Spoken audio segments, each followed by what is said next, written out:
भंते। आज परम पावन गुरुदेव का अभिवंदना समारोह रखा गया है। मुझे पता है ये काफ़ी लेट है क्योंकि स्टार्टिंग में होना चाहिए था, लेकिन जैसे गुरुदेव ने फरमाया कि हैदराबाद का चातुर्मास अद्वितीय है, इसलिए हर चीज़ में यूनिकनेस लिए जा रहा है। कई फील्ड्स में देखें तो बहुत यूनिक प्रकार से चल रहा है। परम पावन गुरुदेव हैदराबाद को भाग्य नगर के नाम से भी जाना जाता है और हैदराबाद का भाग्य मानो 18,400 दिनों बाद उन्हें प्राप्त हुआ है, क्योंकि 18,400 दिन लगभग पहले परम पावन गुरुदेव तुलसी का यहाँ पे पदार्पण हुआ था 1970 में। अब आपसी का पदार्पण हुआ है। आप 11वें गुरु हैं और आपका ये 11वां चातुर्मास है। 2012 में जसोल में 5 महीने का चातुर्मास था और हैदराबाद वालों का भाग्य है कि उन्हें भी 5 महीने का चातुर्मास मिला। लोग सोचते हैं कि हमें तो पूरा समय मिला ही नहीं, लेकिन अगर आप गणित मिलाएंगे तो लगभग पूरे 5 महीने का समय आप लोगों को मिल चुका है गुरुदेव की कृपा से। गुरुदेव तुलसी जब पधारे थे, जब लगभग 55 परिवार इधर रहते थे, अब लगभग 1500 परिवार यहाँ पे रहते हैं। गुरुदेव, मेरी जन्मभूमि तो ग्वालियर है, लेकिन कर्म भूमि हैदराबाद है। फर्स्ट क्लास से लेके ग्रेजुएशन बीकॉम सीए आईपीसीसी तक मैंने यहाँ पे ही अध्ययन किया और मैं ये कह सकता हूँ कि भिक्षु स्वामी से लेके आपसी तक हैदराबाद का मैं एकलौता संत हूँ। कह सकता हूँ कि हैदराबाद का मैं एकलौता लाडला हूँ। 2013 में दीक्षा लेने के लिए हैदराबाद छोड़ा था। अब आपसी के साथ वापिस 7 साल बाद गुरुदेव आपके साथ आने का मौका मिला और हमारे यहाँ पे एक सिस्टम चलता है कि जो भी साधु साध्वियाँ जो भी क्षेत्र के होते हैं वो भक्ति करते हैं। तो मैंने गुरुदेव आपकी भक्ति में 2 चीज़ का प्रयास किया। एक, आप साधु साध्वियों को प्रेरणा देते हैं कि वैरागी वैरागन को तैयार करो। तो मुमुक्षु आरंभ के रूप में कोल्हापुर, जिनकी दीक्षा 28 नवंबर को होने वाली है, उसको तैयार किया और इच्छा तो यही थी कि जब आपका हैदराबाद में स्वागत समारोह होता उस समय उसको भेंट करता, लेकिन ऐसा मौका नहीं मिला। और दूसरा, मैंने हैदराबाद वालों के लिए एक गृहस्थियों के लिए क्रम बनाया कि गुरुदेव का स्वागत स्वाध्याय से करना है, सबको कंठस्थ ज्ञान से करना है। इसलिए सभी के लिए प्रतिक्रमण, 25 बोल और अरद बनना सीखने का प्रयास मैंने सबको कहा। तो उसमें महिला मंडल और ज्ञानशाला वालों ने काफ़ी हद तक बहुत अच्छी मात्रा में उसे कंठस्थ किया है और राइट वाली डिपार्टमेंट थोड़ी सी पीछे रह गई, उन्होंने इस टास्क को पूरा अच्छे से नहीं किया। गुरुदेव, सोलापुर BMIT में जब हम थे तो लोगों की अलग अलग बातें आती थी कि हैदराबाद का चातुर्मास होगा या नहीं होगा, लेकिन आप पुरुषार्थ के देवता हैं, पुरुषार्थ भी भरपूर शुभता से भरा हुआ है, इसलिए आपका पुण्य का खजाना बहुत सारा है।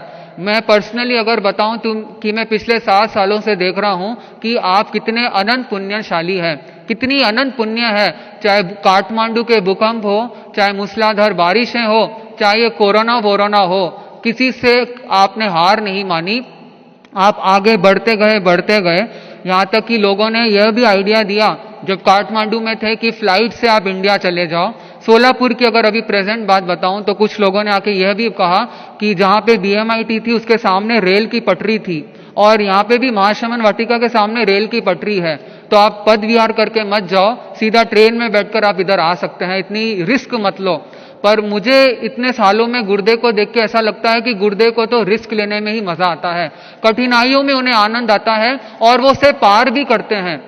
फिर मन में चिंतन करता हूं कि गुरुदेव इतनी कठिनाइयों को क्यों लेते हैं, उनके पास ऐसी कौन सी शक्ति है। गुरुदेव, यहाँ पे तेलुगु भाषा चलती है। जब आंध्रा की यात्रा चल रही थी तो जगह जगह बोर्डों पे तेलुगु के अक्षर लिखे हुए थे, तो संत कहते थे कि ये जलेबी जैसे क्या बने हुए हैं। तो तेलुगु में कुछ कहना चाहूंगा। रंडु गुरु बुला शिक्षण लो तीर्चिदी दारू जीवनम पी नुंची रक्षा चेतम अने तुलसी वरम। जब मैंने सोचा कि गुरुदेव इतनी कठिनाइयों को क्यों लेते हैं, कौन सी शक्ति है, तब फिर मेरे मन में बात आई कि आपके पास 2 गुरुओं का आशीर्वाद है, 2 गुरुओं ने आपको बनाया है और पर्सनली गुरुदेव तुलसी ने तो आपसे यह कहा भी था कि मैं ऊपर जाकर भी तुम्हारा ध्यान रखूंगा। इसलिए जब गुरुदेव तुलसी स्वयं आपका ध्यान रख रहे हैं तो अब हम समझ सकते हैं कि गुरुदेव हर कठिनाइयों को कैसे इजीली पार कर लेते हैं। मैं आपसे निवेदन करना चाहूंगा, 13 पंथ के ओ अनुशास्ता, शासन सुषमा खूब बढ़ाओ, लाखों कदम साथ तुम्हारे, उन्नति पथ पर बढ़ते जाओ। गुरुदेव, यहाँ पे तेलुगु भाषा, उर्दू भाषा, हिंदी, इंग्लिश 4 भाषाएं चलती है।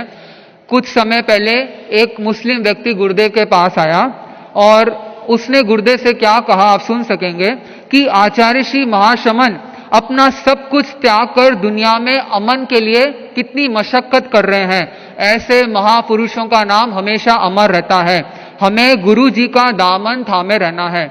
ये आप या मैं कहते तो कोई खास बात नहीं होती, कोई अन्य संप्रदाय वाले अगर परम पावन गुरुदेव के लिए ऐसा कहे तो ये बहुत अच्छी बात है। उसने आगे तो और बड़ी बात कही, उसने कहा कि इमाम हुसैन ने मदीना से अपना सफर शुरू कर चलकर ही इस्लाम सिखाया, पर परम पावन गुरुदेव ने करोड़ों दर्जे ज्यादा बेहतर अहिंसा यात्रा करके अहिंसा, सद्भावना, नैतिकता, नशा मुक्ति का पैगाम देकर दुनिया में बहुत भलाई का काम किया है। अगर हम इनका दामन थाम के चलेंगे तो हमारी ये जिंदगी भी सफल होगी और आगे वाली जिंदगी भी सफल होगी। गुरुदेव आप अप्रमत्त साधक हैं, इसलिए बड़े बड़े कार्य बड़े आसानी से कर लेते हैं और इतनी बड़ी बड़ी उपलब्धियां आपकी झोली में है, बड़ी बड़ी सफलताएं आपके चरण चूमती है। अगर कोई अभी मुझसे कहे कि Guinness world of book records में आचार्य श्री का कोई रिकॉर्ड दर्ज कराना है तो मैं उसे एक रिकॉर्ड के बारे में तो बता ही नहीं सकूंगा, क्योंकि इतने सारे रिकॉर्ड आपके दर्ज कर सकेंगे, लेकिन आप इन सबसे बहुत ऊपर हैं। आपको ना तो रिकॉर्ड का शौक है, ना कोई नेम का शौक है, ना कोई फेम का शौक है। मैंने बैंगलोर में साक्षात देखा कि बैंगलोर चातुर्मास से पहले हम एक गांव, आपसी गांव में विराज रहे थे। वहां पे बैंगलोर के अन्य समाज के लोग आपके पास आए और उन्होंने आपसे कहा कि हम आपको सम्मान देना चाहते हैं। तब गुरुदेव ने उनसे कितना अच्छा कहा कि मुझे सम्मान अलंकरण की जरूरत नहीं, मुझे बहुत बड़ा सम्मान ऑलरेडी मिला हुआ है, मैं मेरी शैली में बता रहा हूं। गुरुदेव ने कहा कि मैं साधु हूं, इससे बड़ा अलंकरण या सम्मान मेरे लिए क्या होगा।